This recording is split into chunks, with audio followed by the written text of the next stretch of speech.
अस्सलाम वालेकुम my YouTube family, कैसे हैं आप सब लोग। उम्मीद करती हूँ कि आप सब खैरियत से होंगे। तो ये मैं ना व्लॉग सुबह बनाना शुरू किया था सहरी टाइम, तकरीबन ना सवा तीन का टाइम था। तो मैं उठी हूँ तो मैं कहा चला आज का ना व्लॉग आपके साथ पूरी दिन की रूटीन शेयर करती हूँ। तो सबसे पहले मैं सहरी टाइम उठ के वज़ू वगैरह किया और उसके बाद ना मैं किचन में जाने से पहले ना तहज्जुद की नमाज़ पढ़ लेती हूँ, क्योंकि वैसे तो हमारी इतनी रूटीन नहीं बनती है, लेकिन ये है कि रमज़ान में हम इसकी ना अच्छी तरह से मतलब इसकी पाबंदी कर सकते हैं तहज्जुद वगैरह की। तो इसलिए कम अज़ कम 2 से 4 रकत पढ़ के ही ना तो हमें किचन में जाना चाहिए। उसके बाद मैं किचन में चली गई, वहाँ मैंने चाय रख ली थी और अपने लिए बस ना, और तो किसी ने पीनी नहीं थी, इसलिए मैं एक ही कप चाय बना रही थी। तो उसके बाद फिर मैंने ना मतलब सहरी बनाना शुरू कर दी। सहरी में मैंने तो रोटी लेनी थी, बच्चों के लिए पराठा बना रही थी। तो आज ये कि ना मेरे हस्बैंड भी घर में नहीं थे, उनको 2:30 बजे कहीं जाना था, तो वो चले गए थे। मतलब कि हमें दही वगैरह ला के रख गए थे हमारा, तो ख़ुद वो चले गए थे, उन्होंने सहरी नहीं की थी। तो ना ये कि हम लोग ना दही जो है ना सुबह सहरी टाइम ही लेके आते हैं, अल्हम्दुलिल्लाह मिल जाता है यहाँ से। तो इसलिए ना मैं मतलब कि पहले मैं टेंशन में ही थी, मैंने कहा शायद ना आज पता है बच्चे दही के बगैर नहीं सहरी खाते ना। खैर वो लेके दे के गए थे। तो उसके बाद ये देखिए मैं हमारा सालन रात को मैंने जैसे बनाया था ना वैसे का वैसा ही था, इसके अंदर कुछ भी हमने नहीं ज़रा भी नहीं खाया था। तो अभी भी हम लोग ने ये देखिए सहरी का सारा मतलब इंतज़ाम वगैरह कर लिया था। तो बच्चे मेरा सालन बहुत कम खाते हैं, बस नाम का ही होता है। अभी भी इन्होंने इतने ज़्यादा प्लेटों में बाद में सालन छोड़ दिया था जो वेस्ट हुआ था। उसके बाद जो सालन देसी के वगैरह में बच गया था वो मैंने डिब्बे में निकाल लिया और उसको मैं फ्रिज में रख रही थी। फिर मैं बर्तन धोने लगी थी, क्योंकि जब तक ना हमारा रोज़ा बंद हो जाता है ना तो अज़ान में काफ़ी टाइम होता है, 2-3 मिनट होते हैं। तो तब तक ना मैं अपने किचन के सारे जो काम होते हैं वो निपटा लेती हूँ। बर्तन वगैरह धो लिए, सारी सफाई किचन की कर ली, तो इससे ये आसानी हो जाती है कि हमें बाद में फिर ना कोई मुश्किल नहीं होती। तो ये देखिए ये गुठलियाँ जो होती हैं ना, ये मैं ऐसे गट्ठी कर लेती हूँ। रात को मैंने इनको धो के रख लिया था, जब खुश्क होगी तो मैं फिर ये बास्केट में डाल देती हूँ। इससे ये होता है कि हमें कभी वजीफ़ा वगैरह करना हो ना तो फिर हमें बाहर से गुठली मंगवानी नहीं पड़ती है, घर में हो जाती है। तो उसके बाद फिर मैं सुबह ना नमाज़ वगैरह पढ़ के तो उसको यासीन से रहमान और मर्ज़ी वगैरह पढ़ लेती हूँ, क्योंकि मैंने जो पढ़े होते हैं ना वो ज़ोर की नमाज़ के साथ पढ़ने होते हैं। तो फिर बच्चों ने स्कूल जाना था, इसलिए मैंने उनका यूनिफॉर्म वगैरह प्रेस कर लिया। तो यहाँ पे ये देखे जो नूर थी वो रेडी हो गई थी कॉलेज के लिए, और अब्दुर्रहमान इसके सॉरी वारिस और खतीजा जो थे ना स्कूल जा रहे थे। जब इनको मैंने स्कूल वगैरह भेज दिया तो फिर मैं ऊपर आ गई। हम माँ को तो मतलब टाइम ही नहीं मिलता कि बंदा ना थोड़ी देर लेट ले। आज कपड़े धोने थे तो मैंने कहा पहले मशीन लगा लेती हूँ, क्योंकि जब बच्चे घर आ जाते हैं ना तो जो एक आधे घंटे का काम भी होता है ना वो भी घंटे पे चला जाता है। तो वो बहुत तंग करते हैं साथ साथ। खैर यहाँ ना अब्दुल हादी भी उठ के आ गया था ऊपर मेरे पास ही। तो ये धूप बहुत तेज़ हो गई है ना, गर्मियों में यहाँ कपड़े धोना बहुत मुश्किल हो जाएगा।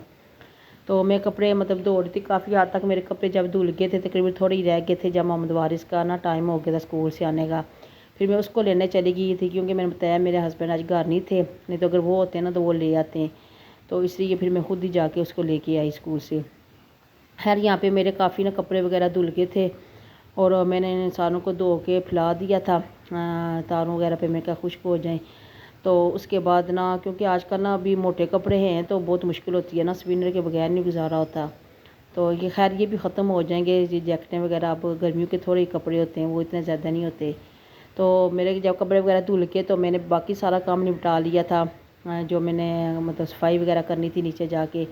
उसके बाद फिर बच्चों के ना सपारा पढ़ने का टाइम हो गया, वो सपारा पढ़ने चले गए। तो यहाँ मैं भी ना ज़ोर की नमाज़ पढ़ के तो कुरान पाक पढ़ रही थी। कुरान पाक ये ना कि हमें ना कुरान पाक रमज़ान में एक दफ़ा लाजमी ख़त्म करना चाहिए। ये नहीं ये कहते हैं कुरान पाक का हक़ होता है, वैसे तो आप ज़्यादा जितनी दफ़ा पढ़ लें लेकिन एक दफ़ा तो लाजमी है। उसके बाद मैं किचन में आ गई यहाँ पे ना, तो ये मेरे पास चिकन था बोनलेस ना। तो बच्चे कह रहे थे आज हमने ना चिकन वाले पकौड़े खाने। तो मैंने कहा फिर इनको अच्छी तरह से ही पकौड़े वाली शेप दे के बनाती हूँ। तो सबसे पहले मैंने चिकन को मैरिनेट कर लिया था, जिसमें मैंने डाल दिया था नमक, मिर्च, हल्दी और बेसन थोड़ा सा डाला था।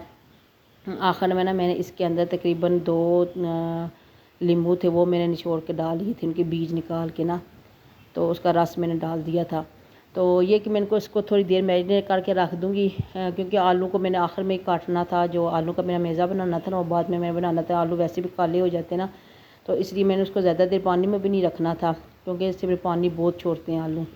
तो जैसे ही मैंने मतलब धोए वैसे ही काट लिए थे साथ साथ। ऐसे मैंने स्लाइस काटे थे बारीक बारीक ना, इतने बारीक बहुत ना मोटे हों ना बहुत ज़्यादा बारीक हों। तो बस दरमियाने हों कि जितने ना हमारे चिकन के साथ साथ आलू भी गल जाएँ और चिकन भी हमारा अंदर से रेडी हो जाए अच्छी तरह।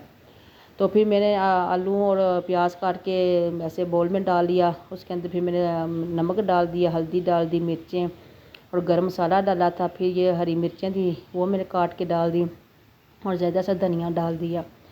तो उसके बाद फिर मैंने ना दरफल मिर्च थोड़ी सी डाल दी। मिर्चें ना थोड़ी तेज़ हो गई थी क्योंकि मेरे छोटे बच्चे हैं ना, तो वो मुझे ज़हन में जा मैंने तीनों मिर्चें डाल दी है, दरफल भी, हरी भी और दूसरी लाल भी। खैर यहाँ पे ना मतलब कि है मज़े के बने थे। कभी अगर आपने नहीं इस तरह ट्राई की तो लाजमी ट्राई कीजिएगा, बहुत मज़े के बनते हैं ये पूरे। फिर मैंने बेसन डाल दिया। बेसन आपने बहुत ज़्यादा नहीं डालना कि पतला सा हो जाए, बस इतना डालना है कि आलू आपस में जुड़ जाएँ। और फिर मेरे पास कॉर्नफ्लोर था वो मैंने 2 चम्मच डाल दिए। ये वैसे इतने ज़्यादा ज़रूरी नहीं थे लेकिन मेरे पास था तो मैंने डाल दिया। इससे ये होता है कि जो आप ऑयल वगैरह ना वो ज़्यादा जज़ब नहीं होता इसमें, और ये ना अच्छे से क्रिस्पी क्रिस्पी बन जाते हैं। यहाँ पे फिर मैंने एक बोटी ले ली और थोड़ा सा मेज़ा मैंने इस आलू वाले का लिया, तो इसके अंदर एक बोटी रखी और इनको ना आपस में ना बाउल की शक्ल दे दी थी।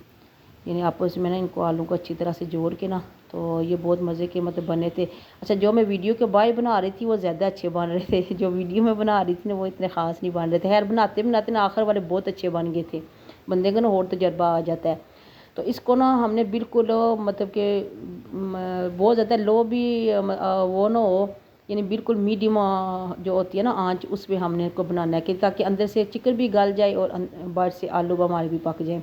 यानी कि फिर इस तरह होगा, अगर हम तेज़ आंच पे बनाएंगे ना तो चिकन तो हमारा कच्चा रह जाएगा और आलू गल जाएंगे, तो यानी जलना शुरू हो जाएंगे। तो ये थी मतलब हमारी आज की रेसिपी। तो उसके बाद हमने इफ्तारी वगैरह की, उसकी तो खैर वीडियो नहीं शूट हुई है। तो इफ्तारी वगैरह करने के बाद फिर मैं वही किचन के काम, बर्तन धोना, नमाज वगैरह पढ़ के फिर यहाँ पे ना तकरीबन रात के 10:30 बज रहे थे, मैं तरावी वगैरह पढ़ के फ़ारिग हो गई थी।